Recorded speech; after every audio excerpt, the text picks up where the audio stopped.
तो कल होने वाला है AEC-MIL हिंदी, सभी का BA BSc सभी के लिए आ चुका है important BBI objective question AEC Hindi. तो चलिए शुरू करते हैं।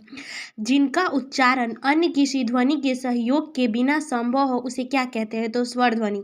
ध्वनियों के मुख्य रूप से वर्गीकृत कर सकते हैं तो स्वर तथा व्यंजन में। ध्वनियों को मुख्य रूप से किस चीज में वर्गीकृत कर सकते हैं? तो स्वर और व्यंजन में।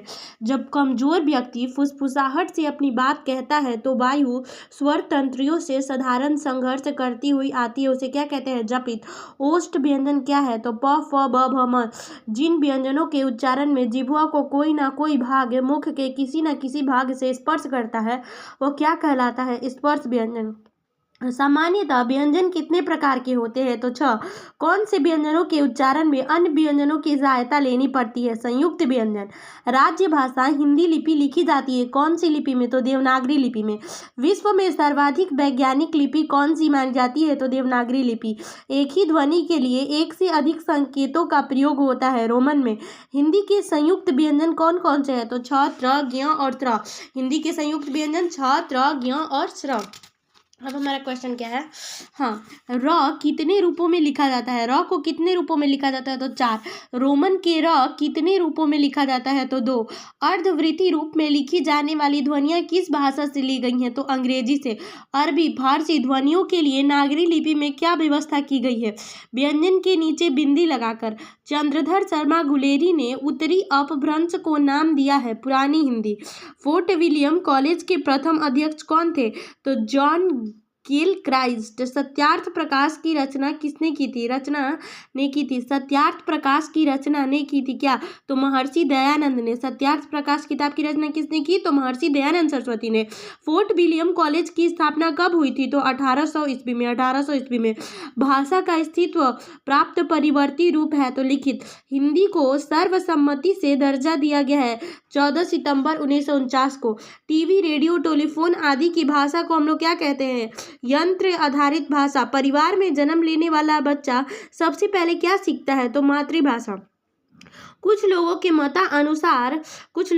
मतानुसार किस भाषा केवल उसी भाषा ब्लैंक्स चाहिए उसमें अन्य भाषाओं के शब्द ना आए तो वे भाषा की शुद्धता मानते हैं। तो शब्द, भाषा के शब्द चाहिए तभी वो लोग भाषा को शुद्ध मानते हैं। ठीक है, हमारी कुछ भाषाएं संस्कृत जन है, कुछ पंच द्रविड़ भाषाएं है जैसे तेलुगु, कन्नड़, मलयालम, तेलुगु। तो इसमें गुजराती आती है। कन्नड़, गुजराती, मलयालम और तेलुगु जो भाषाएं हैं वो पंच द्रविड़ भाषाएं कहलाती। कौन सी भाषा है? पंच द्रविड़। ठीक है, अब हम लोग का बात है कि भारत बहुभाषी देश है। यहाँ लगभग कितनी भाषाएं बोली जाती है? तो 200 भाषा व्यवहारित हो रही है। सोचिए, सिर्फ भारत में 200 से अधिक व्यवहारित है और भाषा तो बहुत सारी है। अगले के अंधे से क्या तात्पर्य है? मूर्ख। अड़ियल टट्टू का क्या अर्थ है? जिद्दी होना। अंटी मारने का तात्पर्य क्या है? तो कम तौलना। अंटी मारने का क्या तात्पर्य है? कम तौलना। आम खाने से काम, पेड़ गिनने से क्या? आम खाने से काम रखो, पेड़ गिनने से क्या काम?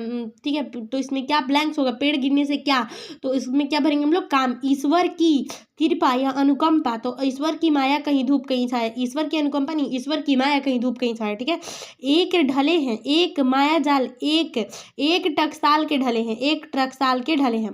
बड़ा लड़का का अर्थ द एल्डर सन। बड़ा आदमी ए रिच मैन। बड़ा जंगल का अर्थ क्या होगा? तो बड़ा जंगल का अर्थ बिग फॉरेस्ट। वाइल्ड नहीं, वो जंगली जानवर के लिए हम लोग बोलते हैं, तो बड़ा हो जाएगा बिग फॉरेस्ट। खेलना का अर्थ टू फॉन्ड।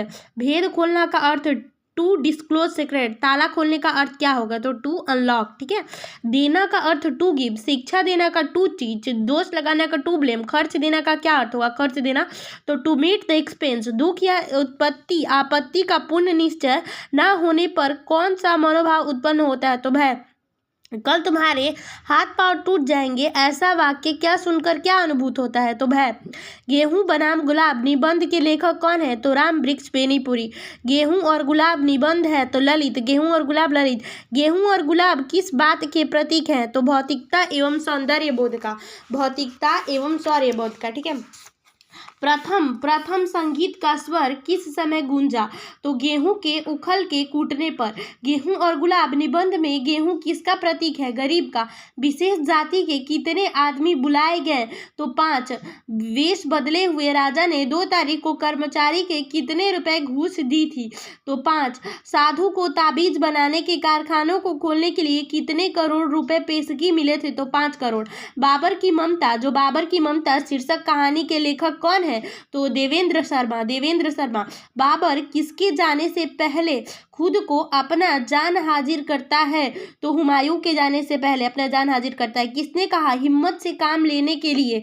किसने कहा कि हिम्मत से काम लीजिए? तो बाबर ने कहा हिम्मत से काम लेने के लिए। किसने कहा शाहजाद हुमायूं हिंदुस्तान के बादशाह होंगे? बाबर ने। ठीक है ना। किसने किसको हिचकी आता है तो सदा के लिए आंखें मूंद लेता है? तो बाबर को। कौन सोचता था कि आदमी के लिए सबसे प्यारी वस्तु उसकी जान होती है? बाबर। किसने कहा कलंदर होने को तैयार है और आज नाम के लिए नहीं बल्कि अपने बेटे की जिंदगी के लिए? तो पिता ने। हिंदी साहित्य के इतिहास में आधुनिक काल के प्रवर्तक साहित्यकार के रूप में किसे माना जाता है? तो भारतेंदु हरिश्चंद्र को। भारतीय दुर्दशा साहित्य की किस विधा में है? तो नाटक। हिंदी भाषा और साहित्य में नव जागरण के अग्रदूत किसे माना जाता है? तो भारतेंदु हरिश्चंद्र को। भारत की धार्मिक मर्यादा को किसने नष्ट किया? जो भी भारत की जो धार्मिक मर्यादा है उसको किसने नष्ट कर दिया? तो वैदिक और जैन धर्मावलंबियों ने। भारतेंदु हरिश्चंद्र के पद किस भाव से जुड़े थे? तो राष्ट्रीय भाव। राजा ने अपनी रखवाली की कविता किस भाषा में लिखी? हिंदी। कवि सूर्यकांत त्रिपाठी निराला को किस श्रेणी के कवि के रूप में जाना जाता है? छायावाद के कवि। कविता का प्रमुख विषय क्या है? समाज में असमानता। कविता में किस तरह के सामाजिक मुद्दे उजागर किए जाते हैं? जातिवाद और न्याय की कमी। राजा की रखवाली की व्याख्या क्या है? तो राजा की देखभाल और सतर्कता। कविता में राजा और उसके दरबार में कौन कौन प्रकार के लोग आते हैं? धनी और शक्तिशाली लोग। कविता में कवि किस दृष्टिकोण से राजा की मानसिकता की आलोचना कर रहे हैं? तो राजा की असमानता की। इस कविता में कौन कौन सी सामाजिक समस्याएं प्रकट होती हैं? तो जातिवाद की असमानता। कवि का क्या संदेश है जो वे इस कविता के माध्यम से साझा करना चाहते हैं? सामाजिक न्याय की महत्वपूर्णता। राजा ने अपनी रखवाली की कविता के प्रति क्या भावनाएं और आपके अनुसार इसका महत्व क्या है? मुझे लगता है कि इस कविता का समाज पर कोई प्रभाव नहीं हो सकता। ठीक है।